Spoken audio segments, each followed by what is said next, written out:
You're listening to Simple Health Radio, the podcast about recognizing medical emergencies and promoting wellness. Your host is Dr. Emron, an experienced ER physician who has treated thousands of people just like you. Information on the show is not a substitute for professional medical advice. Always talk to your doctor or go to the nearest emergency room with any questions you may have. Thank you so much for joining me on today's episode of Simple Health Radio. I'm your host, Dr. Emron. On today's episode, we're going to be talking about HIV and AIDS. This is a disease that has a lot of stigma, has a lot of negativity associated with it, and there's always a lot of confusion based on what people hear, based on what people read, and what ideas people have about this disease that may or may not be entirely accurate. So I wanted to do a couple of things on today's show. One, I wanted to actually provide a history from a medical standpoint about the disease, how it came about, and how the efforts at containing it evolved over time. And then I wanted to talk about the disease as well as the medications that are available to help manage it. So in terms of HIV, the abbreviation stands for Human Immunodeficiency Virus, and the other term is AIDS, which is AIDS, which is Acquired Immunodeficiency Syndrome. What is the difference? Well, HIV is the actual virus. So that's the infectious organism that is spread from one person to another. If you do a blood test and it's positive for HIV, that's what you have, HIV. AIDS is the end result of HIV. It occurs many years later, either with or without treatment, and AIDS is basically the terminal phase. And people who die of HIV are really dying of AIDS because they have the last stage, they have symptoms and signs that are just not improving, and they eventually die due to an opportunistic infection, meaning something else will invade their body, the body can't fight it, and that is the cause of death. Okay, so HIV is the virus, AIDS is the end stage syndrome that usually leads to death shortly thereafter. Now, if we go back into the medical literature and we try to find cases or how this was actually determined to be an infection, we actually have to go all the way back to 1920. So in 1920, in the Democratic Republic of Congo, which is a country in Africa, medical researchers believe that is where HIV originated, specifically in a city called Kinshasa, which is a very large city in Africa. HIV is actually related to something called HSV, which is a simian virus. Simian means monkey. So at that time, in the African wild area, people would actually slaughter and eat monkeys. That was one source of protein in those areas. And so when blood was contaminated, mixed, when there were cuts on the hands or relations among people in those tribal areas, that is where we believe that the virus that was a precursor, which was the simian virus, converted into HIV all the way back in the 1920s. Now, over time, as Africa developed into a modern country and developed into individual nations and so on, highways were developed, borders were created, armies were marching back and forth, large numbers of people were traveling. And so this virus also traveled with them. And over time, up until the 1970s and 80s, primarily this infection was seen in Africa. However, there's data to show, based on DNA and RNA and other research, that it may have already spread to 5 continents by 1980, which include North America, South America, Europe, Africa, and Australia. And it's estimated that up to 300,000 people could have had HIV who lived and died without knowing that they had the disease before we were able to actually detect it. Now, in 1981 is really when, in the United States, it became prominent. And there were 2 types of infections that developed. One is called PCP, which is pneumocystis pneumonia, and this was occurring in healthy people who lived in Los Angeles who also happened to be homosexual. And another cluster was Kaposi sarcoma, which is a special type of cancer, which was showing up in groups of men in California and New York. Now, why are these 2 things important? Well, pneumocystis by itself is very rare. People don't typically develop pneumocystis because it's a opportunistic infection. Only people who are very, very immune compromised will be at risk of developing it, and prior to that time, it was very rare to have it. The other one, which is the Kaposi sarcoma, is a cancer, which is also very, very rare. Cases would only show up every once in a while.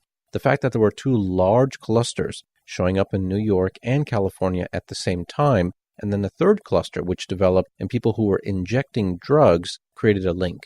And that's really when doctors and researchers began publishing articles about that in the medical literature. After that, 1982, 1983, 1984, more and more cases were being identified. researchers in Europe and the United States were able to identify the virus, which initially was called HTLV3 and then later was renamed HIV, and it was a high-risk prevalence, meaning people who were in certain groups, which were homosexuals, people who had a high-risk drug behavior, high-risk sexual activity, either with men or women, were the ones who were transmitting it initially. Now, that changed later on. So by the end of the 1980s, we realized that it can be spread from men to women who are heterosexual and women to men, and also from mother to child. And this could include breastfeeding.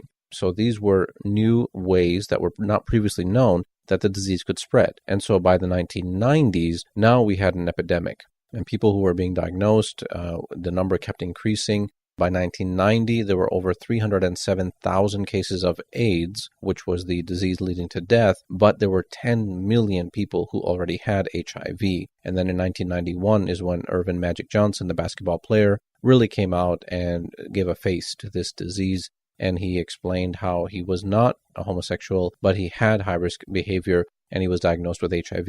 And Magic Johnson is still alive. So this is decades later. He was on treatment, he's been compliant with his medications, and he is still living today. And so now the interesting fact about HIV is that at that time, in the early 80s and 90s, when people were diagnosed with HIV, it was basically a death sentence because there was no medication to stop the virus from multiplying. There was no effective way to stop the transmission to large groups of people. That all changed when medications called antiretroviral drugs came out, and those antiretroviral drugs made a huge difference in controlling the spread of the disease and also reversing it in some cases. So now people who have HIV are expected to live almost a full life, and people are dying of other problems like diabetes, like obesity, like high blood pressure and heart disease. So they're not necessarily dying of HIV and AIDS as they were before. They're actually dying from old age, or they're dying from other chronic conditions which are on top of their underlying diagnosis. Now, today, what we do whenever people come into the clinic, they could come in for a routine wellness exam. It could be someone who's coming in for a well-woman exam, annual pap smear. It could be a man coming in for just a pre-employment physical. It could be a teenager who's coming in for a sports physical. We have to ask questions of all of those people as medical doctors about their personal life, social history. Are they using drugs? Are they with other partners? Do they have any concerns about homosexuality or heterosexuality or any other issues like that? People who are identified as being at a certain level of risk are offered the HIV test. It's just a simple blood test. The results are positive or negative. If the result is positive, they do a confirmation test to be sure that it wasn't a false positive. So there are thousands of clinics across the country. Many of them are free clinics where you can simply go, get tested, and find out if you have HIV or not. Why is this important? Well, there's two reasons. One, the sooner you find out you have HIV, the sooner you can begin treatment. And that will prevent the disease from progressing to a point where you'll end up in the hospital or die an early death. But the second point is the community. So we need to protect your spouse. We need to protect your girlfriend or your boyfriend. We need to protect your future children and the community at large. We also have to realize that when people donate blood, we screen for HIV. We screen for many diseases like hepatitis and other infections, but we definitely screen for HIV because previously in the 80s and 90s, people were developing HIV from tainted blood, meaning there was a virus in that blood that was spread to thousands or possibly hundreds of thousands of people that was undetected. Those were not people injecting drugs. They were not having high-risk sexual behavior, but they developed HIV. Now that number is basically zero because we do such a good job of screening the blood products. When people go for a blood donation, anything that's positive is rejected automatically. But we have to protect the community going forward. So now the goal of treatment, especially with the antiretroviral medications, is maintenance, and a new term called undetectable equals untransmittable. So that's abbreviated U equals U. What does that mean? Well, if you're on these newer medications that control HIV and your level is undetectable, that's great. That means that it's not transmittable to other people. So you can actually have a family, you can have relations with other individuals, and you're not going to spread the disease. And that is a breakthrough that is tremendously important because it protects the people around you. So the U equals U is a new campaign, and that's really where the focus is on. So it's on men and women, children and adults, and all population groups. Every country in the world is now available to test for HIV and to get people on the medication as soon as possible. Now, there is a cost to medication. So HIV medications, many of them are brand name, and so those are expensive. So drug companies and governments across the United States and across the world have to work together to provide those resources to actually afford the medication, and that's the only way that we can control this epidemic. Now, when we talk about undetectable, we're actually measuring certain lab tests, which include the DNA or RNA content in the blood, which is the viral load, and also the CD4 count. So the CD4 is a special type of white blood cell, which is normally your soldier. That's the one that fights infections. And that's why the HIV is so devastating, because the HIV affects the CD4 or the white blood cells. It kills them off. So remember when we talked about pneumocystis, pneumonia, as well as the Kaposi sarcoma,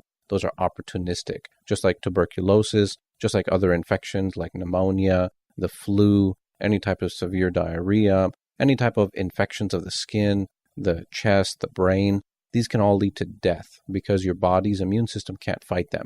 However, when you are on treatment with these medications, it makes a huge difference, and that allows you to live a basically normal life as long as you're compliant with your treatment, you're following up with your doctor, and you're taking all the precautions that you should be doing. So this is something very important, and HIV and AIDS will continue to be an issue for decades. There's no cure for this disease. There's no vaccine that's available currently. There's a lot of research focusing on it, but we're still many years away from that.